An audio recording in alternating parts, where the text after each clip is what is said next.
संविधान का प्रस्तावना। प्रस्तावना क्या है?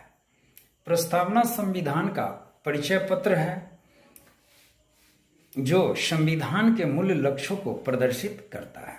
प्रस्तावना का इतिहास। संविधान की प्रस्तावना पंडित जवाहरलाल नेहरू द्वारा तैयार किए गए उद्देश्य प्रस्ताव पर आधारित है।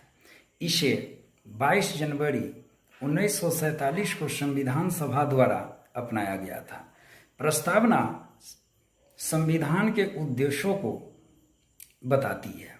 प्रस्तावना के मुख्य शब्द हम भारत के लोग, भारत के लोगों की संप्रभुता को दर्शाता है जो राज्य का स्वतंत्र अधिकार है। समाजवादी। समाजवादी का अर्थ है लोकतांत्रिक तरीके से समाजवादी लक्ष्यों की प्राप्ति। इस प्रकार भारत मिश्रित अर्थव्यवस्था पर आधारित है। धर्मनिरपेक्ष। धर्मनिरपेक्ष का अर्थ भारत सभी धर्मों को सम्मान एवं संरक्षण देता है। इसे 42वें संशोधन 1976 में शामिल किया गया। गणतंत्र। भारत का राष्ट्रपति राज्य का निर्वाचित प्रमुख होता है। प्रस्तावना में 3 तरह के न्याय की व्यवस्था की गई: सामाजिक न्याय, आर्थिक न्याय एवं राजनीतिक न्याय। सामाजिक न्याय।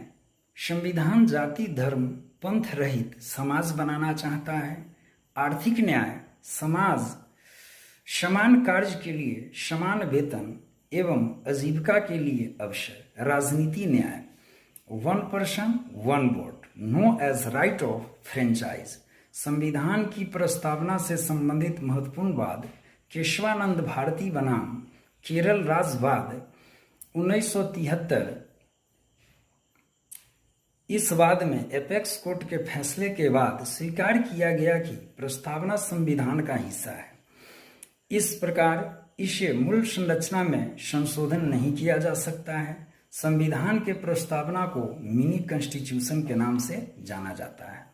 प्रस्तावना का उद्देश्य सिर्फ एक बार संशोधन किया गया है। 42वें अमेंडमेंट 1976। इसके अंतर्गत 3 तथ्य जोड़ा गया: पंथ निरपेक्ष, समाजवादी और अखंडता।